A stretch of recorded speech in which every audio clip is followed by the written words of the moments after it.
This video is going to show you how you can set up the workout feature in Garmin Connect. Now, workouts aren't an essential thing and something actually personally I don't use that often. However, a lot of people like using them. The benefit of the workout feature is that it lets you set up and predetermine distances and times you want to run. This means that when it comes to certain things like your long runs, you can make sure you're focusing on the effort levels that are going in and hitting those paces and not having to try and remember what those features are, especially if you don't like to write notes on the back of your hand, as some people tend to do. It is relatively easy to set up, so let's head over to Garmin Connect and have a look. Let's create a workout then. So we're going to head up to our main menu and then go down to our training section here, training and planning.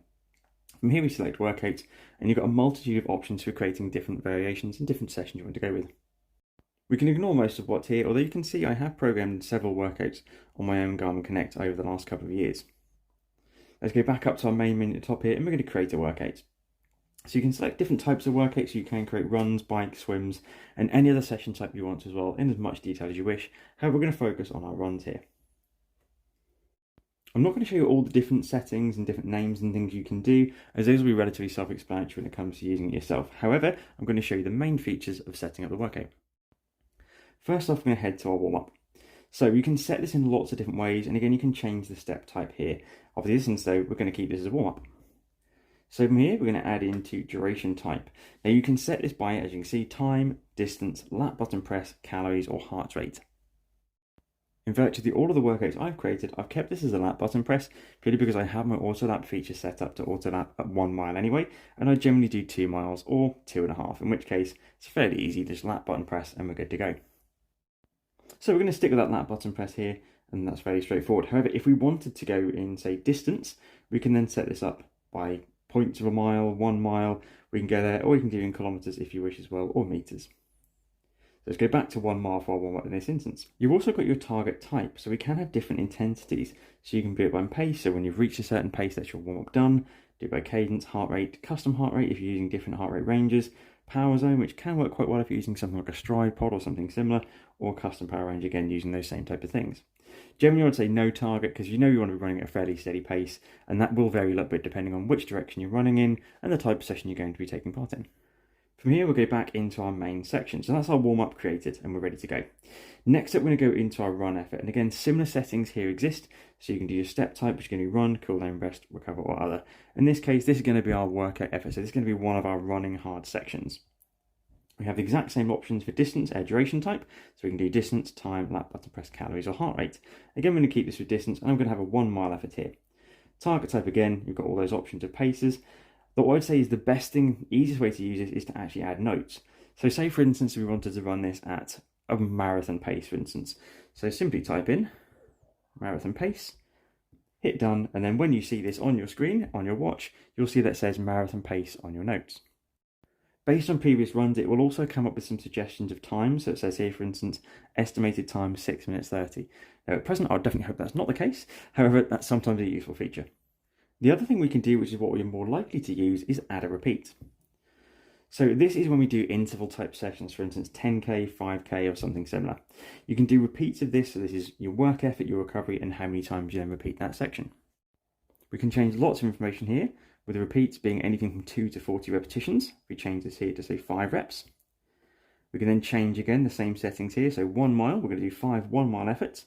And again, into the recovery here, we can then do different things. So different terminology, and we will see this called different things by different people. What we're going to look at here is recovery being a jog or active recovery of some sort, so jogging or walking. You could use a rest recovery, which is going to be a static rest of say 30 seconds. And you're going to do this based on time rather than a distance, obviously, because you're still. We're going to generally go for an active recovery of some sort of movement, so we're going to set that there. And duration, again, you could go by distance or time. I tend to go based more on distance than time, just for ease of setting up sessions, and also means you haven't got to be clock watching the entire time, although obviously the workout feature does make that a bit easier anyway. The other benefit of doing this based on distance rather than duration is it allows us to more accurately set up the number of repetitions you're going to use within the session. Once we've got our recovery set up, we'll head back to our main section here. So again, you can now see the whole session. So this is a warm-up, run, repeat, recovery, and then our cool down in there as well. Now we can do lots of different things with this. So potentially we might want to shift it so we have our repeats a bit earlier in the session and our run section slightly later. Now you've got 2 options of this. You can add in, you can slide this on down by clicking on the side, and make sure you drop this below this hard line here, which means it's separate to that repeat section. So then we're going to run a warm-up, 5 rounds of work and recovery, then another mile, and then we're going to cool down. Now, potentially you're doing something like a negative split session, you may wish to do something even slightly different than that. During a negative split session where you run 2 harder paces, such as 10k for 2 minutes, 5k for 2 minutes, and then recover, you may wish to have 2 of these run efforts, and you can see only one of these is logged here to start with. So all we do from there is we slide this second run section up into our repeat section, and we're good to go.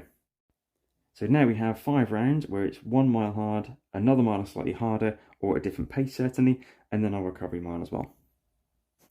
Now obviously this wouldn't be a normal session, this would be a very odd session, however just giving you the basics of how this would work. So for instance here, 10k pace, 5k pace, recovery, and you could have 2 minutes, 2 minutes, and 2 minutes again here, or 1 minute. Lots of different options. We also have the option of adding in a step. So say for instance you've set that up, and you then want to have another bit later on in the session where you're going to run some other paces. You can then add another repeat, or simply add a step. This will always add this before the cooldown because it knows the cooldown is the last thing you want to do. If you want to get rid of any of these sections, simply hit the cross at the side and then hit remove. With the cooldown, you have all the same options as you do other parts of the session. Again, you may wish to do lap button press, distance, time, calories, or heart rate. From here, we're then finished with the session. We can hit the save button at the top corner here, and this is where we then get to name it. So I'm just going to call this example number 2. Hit the save button, and then we've got the ready to go. What we then need to do is sync this to our device. So we send to a device, hit the button we're going to send it to, and it's time to get running. Simply sync the watch and you're ready to go. Before you head out for your run, just make sure this has actually synced. Depending on the memory available on your watch, such as things taken up by music or other apps, it may not have space, in which case you may need to delete the odd run elsewhere or other sessions you currently have stored on there. If you notice any mistakes in the run, or you actually run slightly quicker than you expect and don't need as many rounds or repeats as you set in, you can just skip this with the lap button when it comes to it, and you'll skip through each of those sections. So to get that going, we're going to hit our start button, head up to run, go up into our workout settings from here in the top menu by pressing this middle button on my watch, workouts, and then you've got all your different sessions in here. Let's go to this one here. We can then check this out by going to view step. Again, we're hitting the lap and the scrolling buttons here. You can see lots of information. If we're doing sessions where we had paces set in here, for instance, then that would also show in this menu. As we scroll down, we can see all the information. Hit the bottom button, come back out of that, head back up the top, do workout. As you can see, start the timer to begin the workout. So as soon as you hit this start button outside, it will take you off ready to rock and roll. You can still see all your data screens. You just have to scroll down through these, so you can still see all your information as you scroll down. Then you can see everything you need throughout the session, and the repeats in there as well.